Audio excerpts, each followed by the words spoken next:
ঢাকায় শুরু হচ্ছে ইউরোপের 9টি দেশের ভিসা আবেদন প্রক্রিয়া। 11 মার্চ থেকে এই 9 দেশের ভিসার জন্য আবেদন করা যাবে ঢাকায় অবস্থিত সুইডেন দূতাবাস থেকে। তালিকাভুক্ত এই 9টি দেশ হল Belgium, Finland, Iceland, Latvia, Luxembourg, Netherlands, Poland, Slovenia এবং সুইডেন।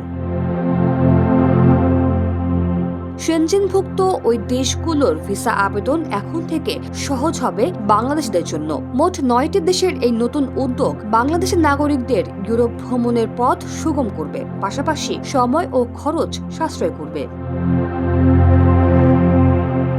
অনুসন্ধানের জন্য আগ্রহীদের VFS হেল্প ডেস্কে 09606 অথবা 09366911382 এই দুইটি নাম্বারে যোগাযোগ করতে বলা হয়েছে। সার্বজনীন ছুটি ছাড়া রোববার থেকে বৃহস্পতিবার সকাল 9টা থেকে বিকাল 5টা পর্যন্ত যোগাযোগের সময়সীমা নির্ধারণ করে দেওয়া হয়েছে।